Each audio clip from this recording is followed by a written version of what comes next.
जय हिंद दोस्तों, आप सभी का स्वागत है आपके अपने YouTube channel study with Ranjit में। आज के वीडियो में हम लोग क्लास 10th के मैथ के प्रश्नावली 5.1 के कुछ और भी क्वेश्चन को सॉल्व करेंगे।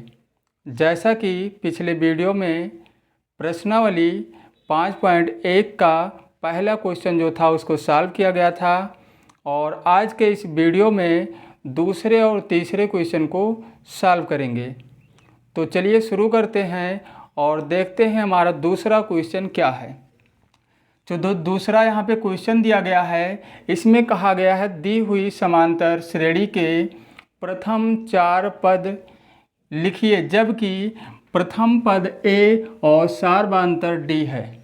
मतलब डी जो है निम्नलिखित है, ये क्वेश्चन दिया गया है यहाँ पे और इसमें दिया गया है। पहले को जब हल करेंगे तो यहाँ जो पहला क्वेश्चन है हमारा, इसमें दिया गया है ए का मान 10 दिया गया है और डी का मान भी 10 दिया गया है। मतलब जो हमारा प्रथम पद और सार्वधातुक है उसे दे दिया गया है और हमें समांतर श्रेणी के प्रथम 4 पद निकालने हैं, मतलब लिखने हैं। तो देखिए प्रथम 4 पद, प्रथम 4 पद, प्रथम 4 पद अगर हमें निकालना है तो क्या करेंगे, पहले पद को हम a1 से लिखते हैं और ये बराबर a होता है, और दूसरा जो पद होता है हमारा a2, इसको हम कैसे ज्ञात करते हैं, a प्लस डी से ज्ञात करते हैं। मतलब प्रथम पद और सार्वधातुक को जोड़ देंगे तो हमारा दूसरा पद आ जाएगा, और तीसरा पद जो होगा a प्लस 2d होगा, और जो चौथा पद होगा वो होगा a प्लस 3d। इसी पे हमें निकाल लेना है। तो प्रथम पद दिया ही गया है a का मान 10, a का मान 10 दिया गया है, और यहाँ पे दूसरा पद निकालने के लिए a प्लस डी करना है। मतलब 10 प्लस 10 बराबर कितना हो जाएगा, 20। दूसरा पद कितना आ गया, 20। और यहाँ पे तीसरा पद निकालने के लिए a प्लस 2d, मतलब 2 गुणे d का मान 10 है, कर देना है। अब देखिए 2 दहाई 20 और 20 और 10 जोड़ देंगे हो जाएगा 30। चौथा पद निकालने के लिए हमें क्या करना है, चौथा पद निकालने के लिए a का मान 10 है और 3d मतलब 3 गुणे 10 हो जाएगा, d का भी मान 10 है। तो यहाँ पे 10 तिहाई 30 और 10 हो जाएगा 40। तो क्या लिखना है, अतः समांतर श्रेणी, क्या लिखना है, अतः समांतर श्रेणी के प्रथम 4 पद, प्रथम 4 पद कौन कौन है, 10, 20, 30 और 40 हैं। मतलब प्रथम 4 पद क्या हो गए, 10, 20, 30 और 40 ये प्रथम 4 पद हो जाएंगे, और इस तरीके से हम ज्ञात कर सकते हैं। जैसा कि पिछले वीडियो में बताया भी गया था कि पहले पद को a1 से लिखते हैं, दूसरे पद को किससे लिखते हैं, a2 से।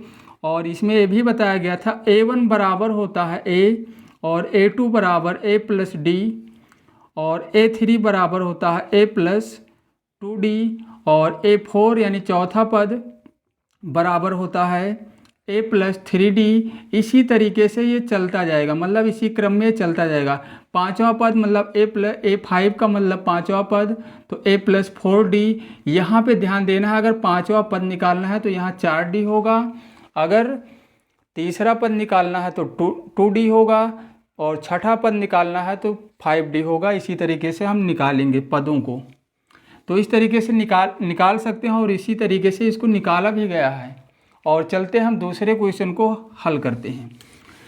तो इसका प्रथम 4 पद जो आया है 10, 20, 30, 40, ये प्रथम 4 पद हो गए। और जो दूसरा क्वेश्चन है हमारा, दूसरा जो यहाँ पे दिया गया है a का मान दिया गया है -2, मतलब प्रथम पद 2 और d यानी सार्वधातुक 0 है। अब देखिए प्रथम चार पद जो होंगे, प्रथम चार पद क्या होंगे? ये पहला पद हो गया मतलब ए, और दूसरा पद हो गया मतलब ए प्लस डी, और तीसरा पद हो गया हमारा क्या? ए प्लस कितना हो गया? 2d, और चौथा पद हो गया ए प्लस 3d। ए का मान -2 ही है। अब यहाँ देखिए -2 और d का मान क्या है? d का मान क्या है यहाँ पे? 0, तो ये -2 ही तो आएगा। उसके बाद a प्लस यहाँ भी करना है, a का मतलब -2 लिखना है, और 2d का मतलब 2 गुणे 0, तब भी तो यहाँ -2 ही आएगा। ये 0 हो जाएगा, बचा क्या हमारा? -2। अब देखिए यहाँ पे निकालेंगे -2 प्लस 3 गुणे d का मान 0 ही है। d का मान क्या है? 0, यहाँ 0 दिया गया है, तब भी -2। तो इसका मतलब क्या होगा? समांतर श्रेणी के प्रथम चार पद -2, -2 और -2 सभी -2 होंगे, सभी -2 होंगे, क्योंकि जो सार्वधातर है वो 0 है। मतलब इन पदों के बीच में कोई भी अंतर नहीं है, मतलब सभी पद क्या होंगे? समान ही होंगे। जो पद पहला होगा वही दूसरा, वही तीसरा, वही चौथा। तो क्या लिखना आता है? समांतर श्रेणी के प्रथम चार पद -2, -2, -2 और -2 हैं। अब चलते हैं तीसरे को हल करते हैं। तीसरे में a का मान यानी प्रथम पद 4 दिया गया है।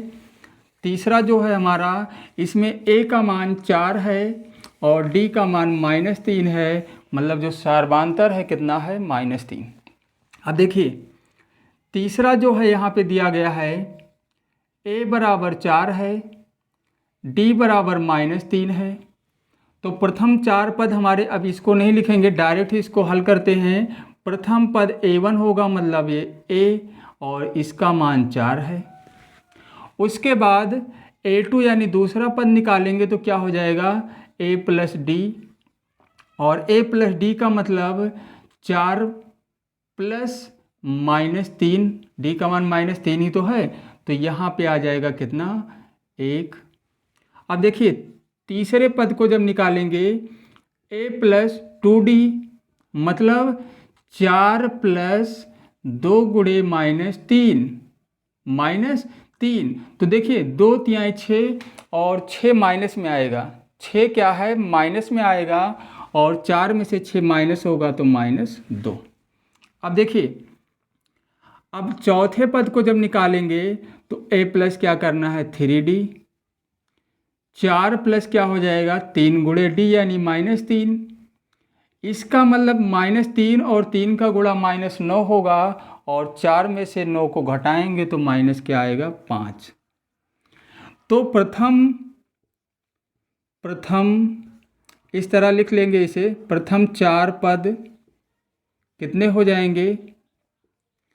4, 1, -2 और -5। ये हमारा आंसर हो जाएगा। इस तरह भी हम लिख सकते हैं।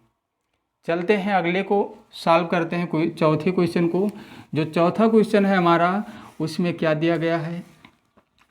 चौथे क्वेश्चन में जो दिया गया है यहाँ पे, a बराबर -1 और d बराबर 1/2। क्या दिया गया है? a का मान यानी प्रथम पद -1 है, और सार्वधातर यहाँ पे 1/2 है। तो प्रथम चार पद निकालना है। a1 बराबर a, और a का मतलब -1। a2 निकालेंगे, मतलब दूसरा पद। a2 बराबर क्या हो जाएगा? a प्लस डी, मतलब ये हो जाएगा -1 और +1/2। इसको जब हल करेंगे बटे 1 करके, तो यहाँ -2 और +1 आ जाएगा, और बटे में 2, यानी ये हो जाएगा -1/2। दूसरा पद कितना आ गया?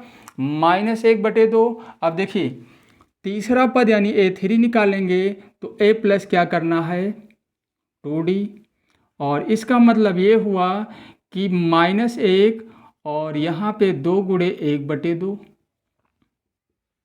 तो 2 से 2 कट जाएगा, यहाँ 1 बचेगा और -1 और +1, -1 + 1 बराबर कितना आ गया 0।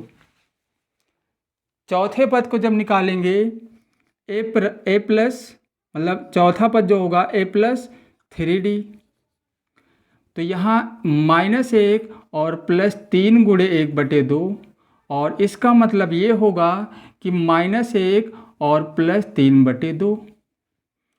इसको जब हल करेंगे तो माइनस ये हो जाएगा 2 और +3 और /2, यानी इसका जो मान आया है 1/2।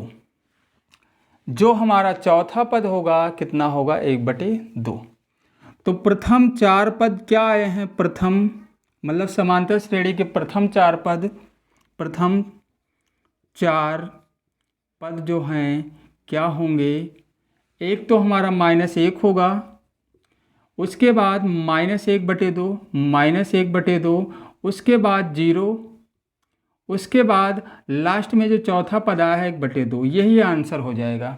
मतलब समांतर श्रेणी का जो प्रथम 4 पद होगा ये हो जाएगा -1, -1/2, 0 और 1/2। और अब हल करते हैं क्वेश्चन नंबर जो 5वां दिया गया है। ए का मान दिया गया है कितना -1.25 और डी का मान दिया गया है -0.25।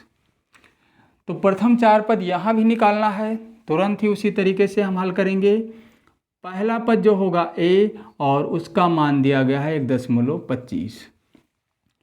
दूसरा जो पद होगा हमारा a + d, मतलब -1.25 और किसे प्लस करना है -0.25 को, तो ये भी तो माइनस हो जाएगा, प्लस और माइनस ये माइनस हो जाएगा, मतलब -1.25 और -0.25, तो ये आ जाएगा -1.50। दूसरा पद कितना आ जाएगा -1.50। तीसरा पद निकालने के लिए क्या करना है, तीसरे पद को निकालने के लिए a + 2d करना है।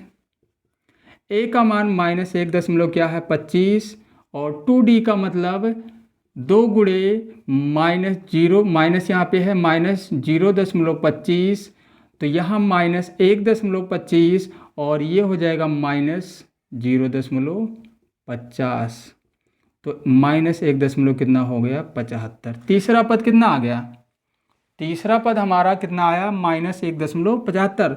और जब चौथे पद को निकालेंगे a प्लस क्या करना है 3d, a का मान कितना है -1.25 और 3d का मतलब 3 गुणे -0.25, तो -1.25 और ये भी हो जाएगा माइनस क्या हो जाएगा 0.75 आ जाएगा यहाँ।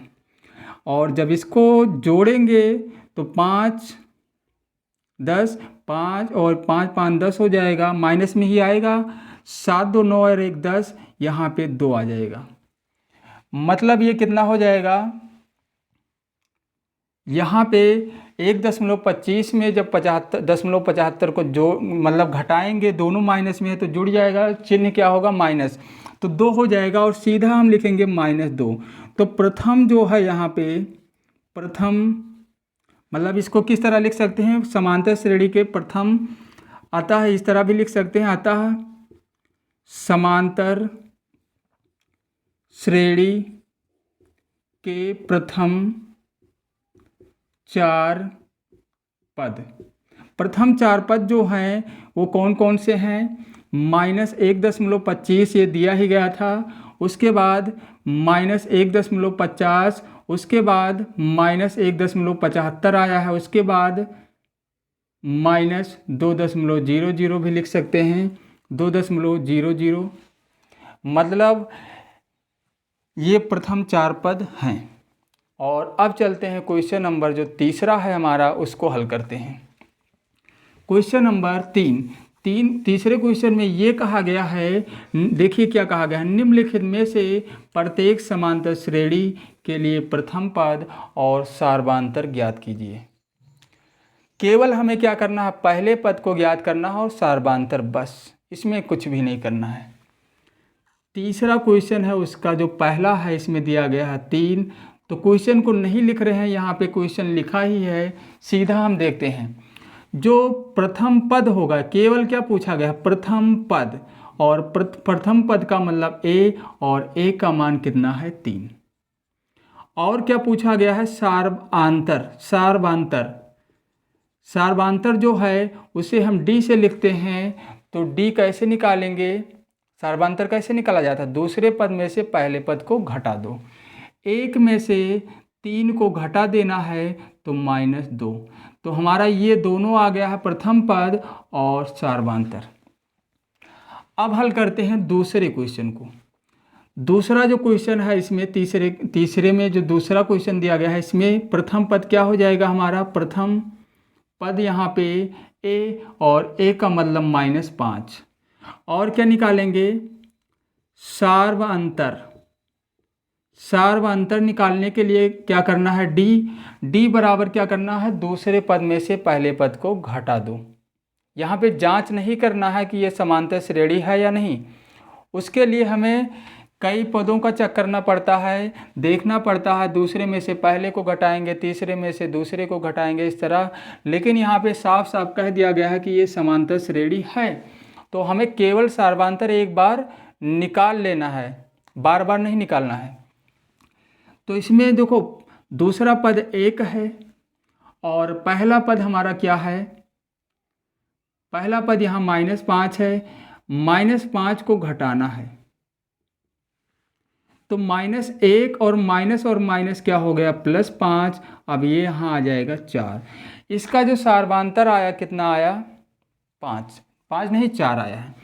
अब तीसरे को जब हल करेंगे, तीसरे में जो प्रथम पद होगा हमारा, प्रथम पद कितना होगा, a, और a का मतलब 1/3।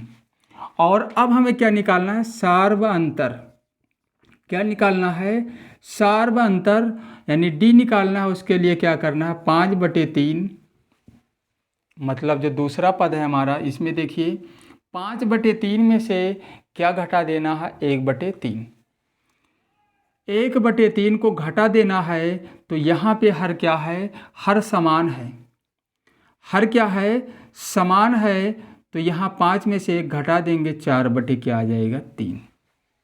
तीसरा भी हो गया। अब देखिए चौथे को हल करने के लिए यहाँ भी हमें क्या करना है, प्रथम पद यानी a निकालने के लिए क्या करेंगे, वो तो दिया ही गया है 0.6।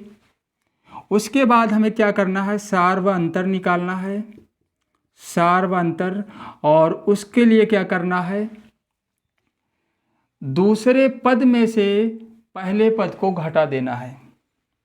तो दूसरा पद हमारा 1.7 है, उसको उसमें से घटाना है 0.6, तो ये कितना आ जाएगा, 1.1। मतलब पहला जो था हमारा, उसका पहला पद 3 होगा, सार्वधातुक -2 होगा, और जो दूसरा क्वेश्चन था इसका पहला पद -5 होगा और सार्वधातुक 4 होगा। उसके बाद जो तीसरा क्वेश्चन था, इसका पहला पद 1/3 होगा और सार्वधातुक 4/3 होगा, और जो चौथा क्वेश्चन था उसका पहला पद 0.6 होगा और सार्वधातुक 1.1 होगा। इस तरीके से दूसरा क्वेश्चन और तीसरा, ये दोनों क्वेश्चन पूरी तरह से सॉल्व हो गए हैं। मतलब दूसरे में टोटल 5 क्वेश्चन दिए गए थे और तीसरे में 4, तो सभी क्वेश्चन को सॉल्व कर दिया गया है। तो आज के इस वीडियो में बस इतना ही, और बाकी बचे हुए क्वेश्चन को प्रश्नावली 5.1 में कुछ क्वेश्चन अभी बच गए हैं, और उन क्वेश्चन को अगले वीडियो में सॉल्व किया जाएगा। तो आज के इस वीडियो में बस इतना ही, और फिर मिलते हैं अगले वीडियो में।